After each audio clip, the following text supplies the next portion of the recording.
Welcome to your class 10 biology class, in which we will continue our chapter number 13, that is the sources of energy. And today our topics are nuclear energy and the energy from the sea waves. These are the last topic of this chapter. With these topics we will complete our chapter sources of energy. So earlier video we discussed about the hydro energy or biomass energy and the geothermal energy. Today, now we continue our nuclear energy, or we can say we discuss about the nuclear energy. As the name indicates itself, energy that is released from the nuclear, that means nucleus of an atom, is called nuclear energy. So, it is produced by the physical reaction in the nucleus of an atom. As you read about in the chemistry, each atom has its nucleus, and when this nucleus either combined or break down, then lots of energy is released, that is called nuclear energy. So we can say nuclear energy obtained by the two types of reactions. First one is the nuclear fission and second one is the nuclear fusion. Now first one, nuclear fission. Fission, that is means breakdown. So what is the definition? In this process, when heavy nucleus of a radioactive atom splits into two smaller nuclei and tremendous amount of energy is released by the bombardment of low energy, or we can say low neutrons molecule, then it is called nuclear fission method.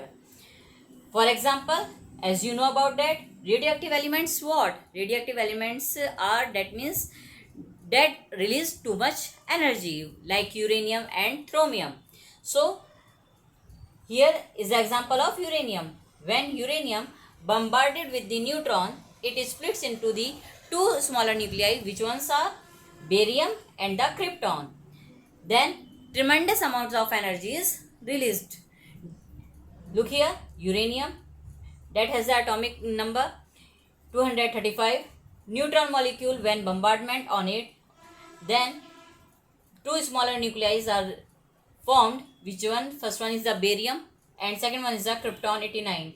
Then lots of energy is released, and we use this energy in lots of nuclear processes or in different purposes. As you know about that, when any missile or nuclear weapon is that is released into the environment, then lots of energy is released.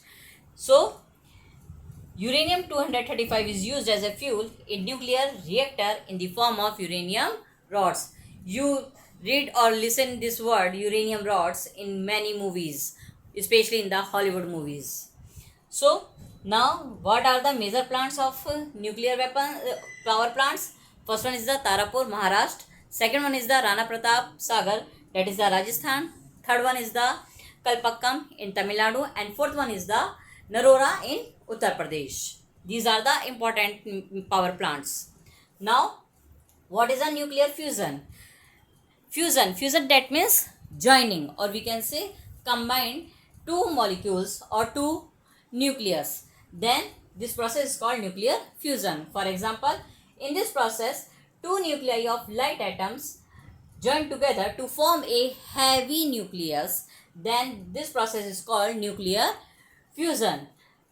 For example, hydrogen atom molecules that are the light molecules, or we can say light nucleus, combined with each other, then a heavy nucleus is formed, that is called helium, and one molecule of neutron and lots of energy is also released in this process. First, look here, these are the isotopes of hydrogen atom, that are deuterium, and when they combine with each other, or we can say fuse with each other, then one molecule of helium, one molecule of neutron is released with the lots of energy. And this energy, where we used this energy in the formation of hydrogen bomb, and also we see the example of this energy from the sun, that release energy and stars that releases the energy, or we can say sun and other stars release the energy from this method, that means nuclear fusion method.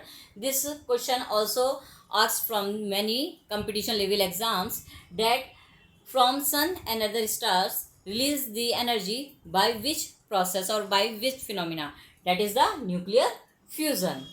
Now these both process have some disadvantages and some limitations. Now first we discuss about the advantages. Advantages is first one, that is the lots of amount of energy is released in these processes, and second one, we buy these atoms, or we can say nuclei, in low of cost. Limitations are what? Limitations that to arrange the power plants for getting the nuclear energy is very costly. Second one, the nuclear energy also causes some contaminations or some diseases in the animals and the human beings also. And the uranium element or other radioactive isotopes, when they use, we need very proper handling. So these are the limitations. Now we discuss the last topic of this chapter, that is the energy from sea waves. As you know, sea waves, they also have very movement. So when the movement found in the sea waves, then lots of energy is also produced. So we found three forms of energy from the sea waves. First one is the tidal energy, second one is the sea waves energy, and third one is the ocean thermal energy. Now discuss one by one. Tidal energy. As you listen these word tidal in your history and geography classes, the high tide and the low tide. So what are these? These are the attraction of waves from the moon. Then we getting the high tide and the low tide. So high speed movement of water due to high and low tide provides large amount of energy, that is called tidal energy, and this energy is used by form dams on the sea waves. Now second one is the sea wave energy. As you know that seashores have very large amount of sea waves, and these sea waves have large kinetic energy, or we can say high amount of kinetic energy. So these waves have lots of kinetic energy, and this kinetic energy used to rotate the turbine, or we can say dynamos. As I told you earlier that turbine is a wheel-like structure, and when we push this turbine with any kind of sources like water, wind, then this turbine move, or we can say rotate, and electricity will be produced. So we use the kinetic energy of sea waves to drive the dynamos, and this dynamo converts kinetic energy into the electric energy, and this energy we use in different purposes. Now third one is the ocean thermal energy. Ocean thermal energy, that means we talking about the oceans. So as you know about your history and geography classes also, that ocean at the surface level and the deeper level have different type of temperatures. So these temperatures release energy, and we use this energy in different purposes. So we can say this energy available due to the temperature differences between the deeper level and the surface level of a ocean, and we use this energy in different purposes. So today we will continue our last topic of chapter 13, that is the sources of energy. Students, learn these topics and write these topics in your fair notebooks. Thank you class. Thank you so much.